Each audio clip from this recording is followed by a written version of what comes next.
I didn't understand why you said that the world was surprised. I also myself was surprised. Well, I want to jump right into things. Yeah. You mentioned recently that following the elections and the choice by the American people of Donald Trump as their next president, that A, people should be quiet here in Israel, but you also spoke about there might be a deal to be had here. One of where Israel stops building outside of the settlement blocks, but just builds in the settlement blocks. Is that something that can really happen? You know, first of all, with your permission, just now Prime Minister explained that he is optimistic, that he is helpful. I'm sorry to say I'm very realistic, and I try to be realistic. And from my point of view, we need really, you know, to wait. I gave like an example what common policy between Israel and United States in the past. But the main point, you know, in the last 8 years, we really didn't see a real construction activity in Judea and Samaria and Jerusalem. And main reason, it's the fact that we failed to create a common policy with the United States, to create an understanding regarding our views and regarding our policy in Judea and Samaria. And this is a reason that I suggest, you know, to wait for the new administration, to discuss with them. One who will lead this process, of course, will be Prime Minister.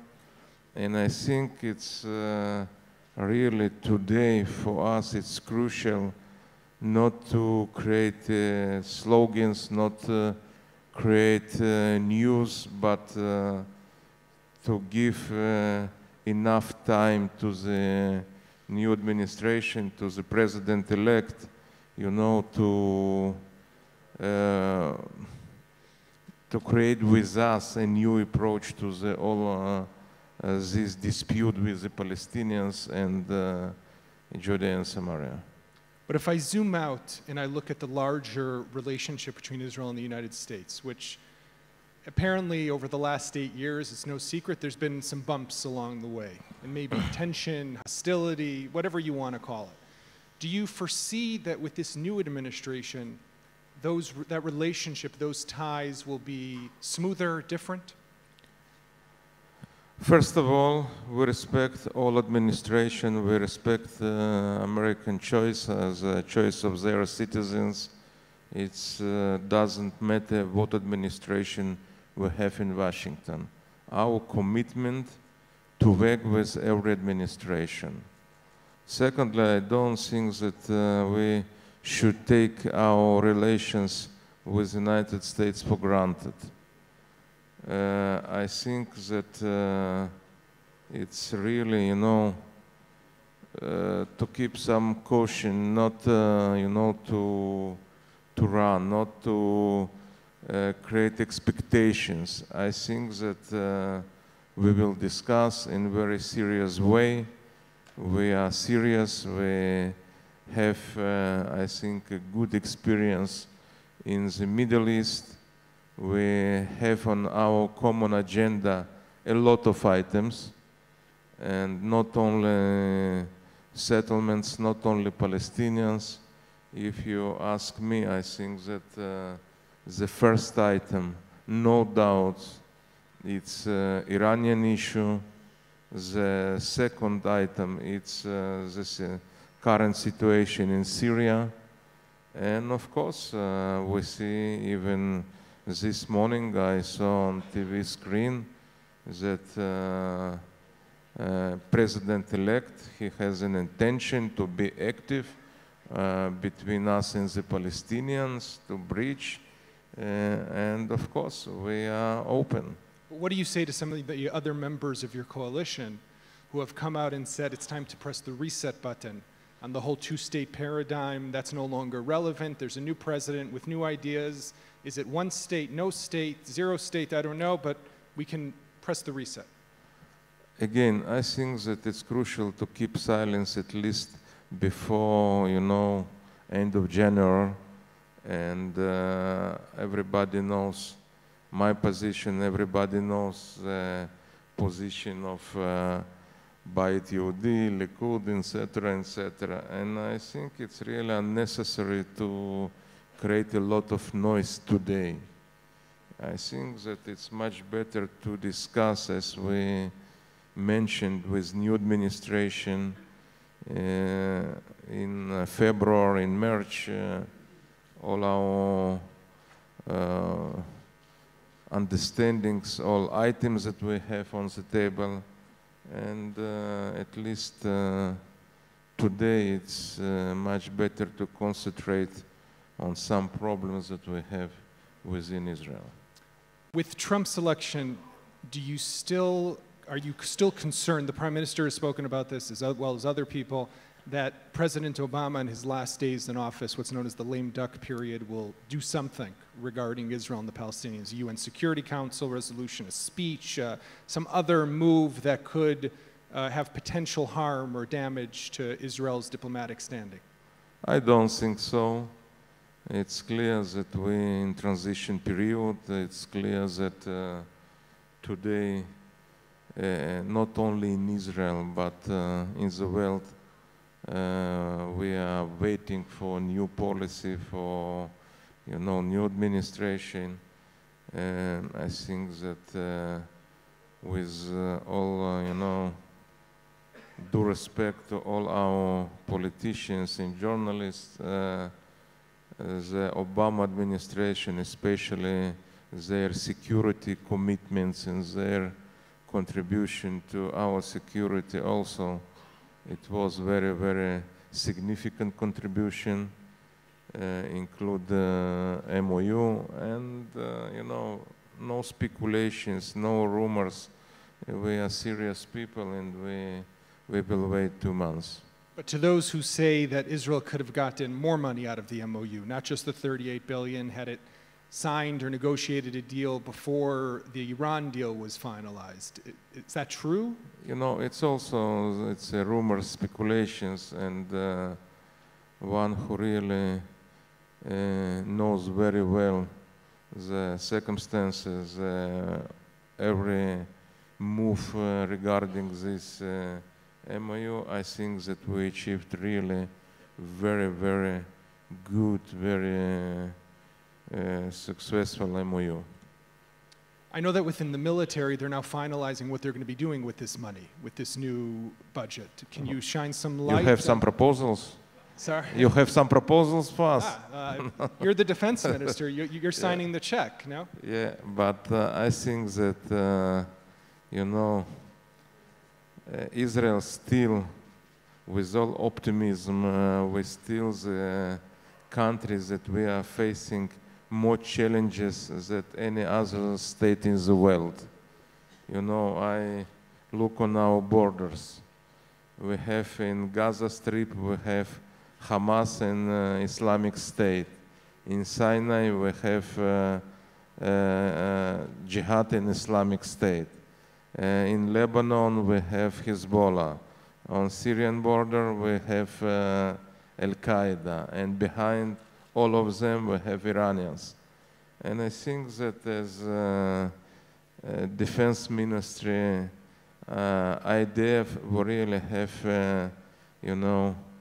a lot possibilities how to use this money.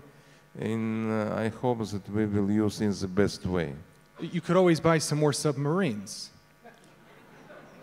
I think also regarding submarines, we took a very good decision, very right decision to provide our security.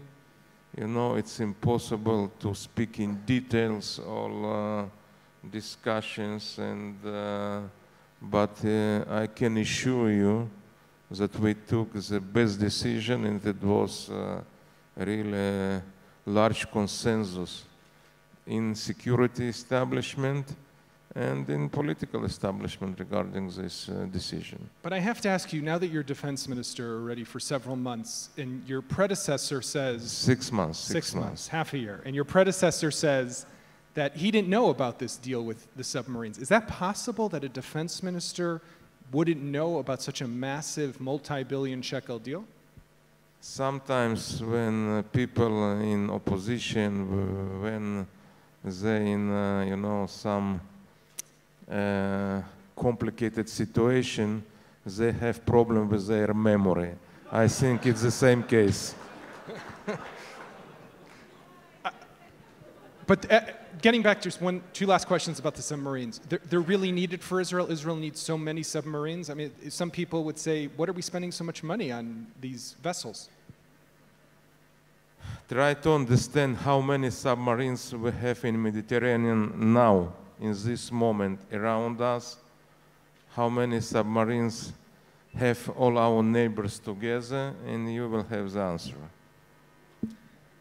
And the last question is, all these reports, allegations about the Prime Minister's lawyer, David Shimron, would you support an investigation, either parliamentary in the Knesset or police, into this? You know, again, it's not our business. I believe in, we have many legal advisors. We have the best policy in the world. They have also best experience, especially with me. And I think that I prefer, you know, to keep silence on this issue. Any tips to Shimron? But I think that it's really the part of some, you know, our political agenda, or, you know, to blame somebody. I really was involved for many years as a Minister of Foreign Affairs, as a chairman of Foreign Affairs and Defense Committee, and I think it was really a very clean and very right decision. You mentioned that the first and foremost issue that will be on the table or on the agenda between Israel and the United States is the Iran deal. Now, Donald Trump has made numerous comments throughout the campaign about how this is the worst deal, this is a disastrous deal. If he were to call you up, or his defense secretary, whoever that might be, and say, Mr. Liberman, what should we do with this deal? What would your recommendation be? To rip it up? First of all, to understand the facts, what happened after the 5+1 powers signed an agreement with Iran in the last 5-6 months. First of all, we saw in Tehran the ballistic missiles with inscription in Hebrew to wipe off the state of Israel. We saw the report of State Department, not Ministry of Foreign Affairs in Jerusalem, the report of State Department, and they, from their point of view, the biggest world sponsor of world terror movements, it's Iran. In its State Department annual report about the situation with terror in the world. And Iranians, they are first sponsor of terror. And of course, we saw this competition in Tehran for the best cartoon to deny the fact of Holocaust. And we see Iranian involvement in Syria, in Lebanon, in Yemen. In Iraq, they are trying to undermine stability, not only in Israel, but in the entire Middle East. Not only in the Middle East, but in the old world. In the old world. And I think it's clear that the Iranians, they are biggest threat for stability all around the world. The same we see that they continue with their missile program, and the same, the research, and they keep all nuclear capabilities. If I take, for example, what we see regarding North Korea, and we see that international community completely incapable to resolve any problem, especially problems, complicated, serious problems. We see international community what's the result of their involvement in Syria, and I mentioned North Korea. I think that it's clear that it's crucial to resolve Iranian issue before they will become a nuclear power. But if you make changes to the deal, don't you risk the possibility that the Iranians will say, okay, this is a violation, and now they'll speed ahead with their nuclear program? We'll be back to where we were 3-4 years ago. You know, when Iranian will speak about violation, we will really, you know, it's a time to laugh, but again, only to see the facts, I spoke with you without conclusions. I think you asked me what my advice to the president-elect, and I think, first of all, to understand the facts, what really happens on the ground, and what now I told you, it's only facts. It's without conclusions, and again, I think that to understand this case, it's very crucial, and regarding the conclusions, I sure that Prime Minister will discuss with the President. But it's no secret that in the military, for example, the Chief of Staff, Gadi Eisenkot, has said before that the fact that there is this nuclear deal pushes off, kicks the Iran deal down the road, and Israel, or the IDF at least, doesn't have to deal with an immediate operational challenge. So that it has its benefits. I don't believe that you really know what the Chief of Staff, what he thinks. I don't believe that in Israel we have some leaks from army, but again, it's a real, very complicated issue. It's a first priority from my point of view, and we will discuss, not here, with all due respect to Jerusalem Post, to you, to Eleazar, we will discuss in cabinet this issue. Here we speak only about the facts. Okay, so let's move to Syria for a moment, another one of the big challenges that you mentioned. What is Russia doing there, and how does this impact us here in Israel? You know, the Syrian crisis, it's really maybe most complicated crisis today in the world. First of all, it's we see ethnic clashes and religious tensions, Shia, Sunni, Alawite, Druze, Kurds. We see regional powers like Iran, Turkey, Saudi Arabia, world powers, Russians, Americans, all of them involved in this really very, very deep crisis with bloodshed, with more than 500,000 people killed and slaughtered, and without any ability from international institutes to stop this massacre, to stop this civilian, or it's not civilian war, but this terrible situation in Syria. And for me, the first conclusion is that at the end of the day, we can rely only on ourselves. It's the first conclusion. Not to trust, you know, not to believe that somebody outside will bring for us solutions or security. The Russians, of course, they, as a world power, they are playing a big game. They have interest all across the world, in Ukraine, in Syria, in Iraq, in South America, and it's a big game between, first of all, them and Americans. I think that we succeeded, you know, to keep some coordination with Russians regarding their activities in Syria to avoid frictions, to the deconfliction. The deconfliction policy, and it proved itself as a successful policy. What we understand that there are many, you know, talks and many understandings between president-elect and a lot of expectations from the Russian side to resolve this problem between regarding Syria in talks between between Russia and United States. I saw President Putin in Peru, I think. He spoke to the press and he mentioned many times what high his respect to President-elect and how high the expectations include attempt to resolve the Syrian issue.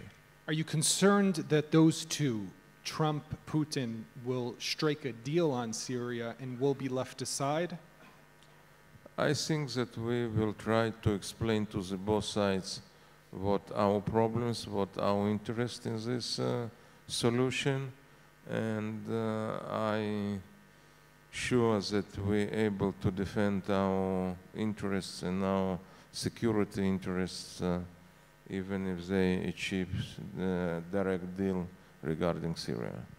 The Russian presence, though, especially with the S-300, the S-400, these air defense systems that they have in Syria, I can imagine impair or hinder Israel's operational freedom there. Now, we've known over the years there have been what we call in the media foreign reports of airstrikes against different targets. But what happens if tomorrow there's a truck with a Scud missile that we see here in Israel is moving from Syria to Lebanon? Can we take that out?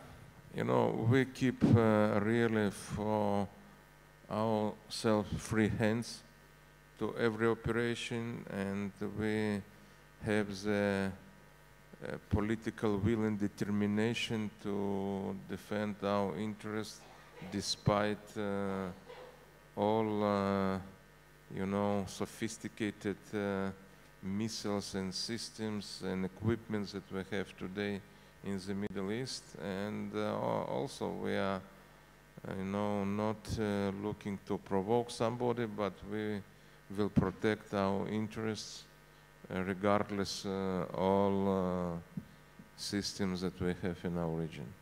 Moving to the Palestinians, you have said numerous times that Abu Mazen, Mahmoud Abbas, is not a legitimate leader. What do you think is the alternative? First of all, I think it's important to remember that the presidential elections, parliament elections in Palestinian Authority were supposed to be held in January 2010. Even the municipal elections, they canceled or postponed for another 10 years. And,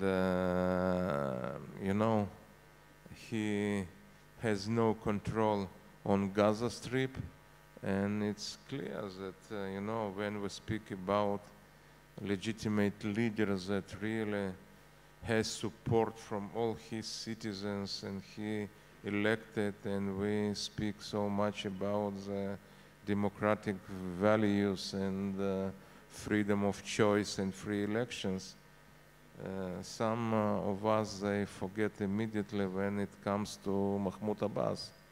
But first of all, he postponed elections, presidential and parliament elections for more than 7 years, more than 6 years, almost 7 years, without any control on the Gaza Strip.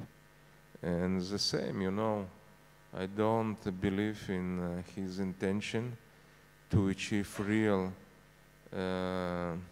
peaceful solution, because it's impossible to offer more than Ehud Olmert offered in Annapolis to Mahmoud Abbas.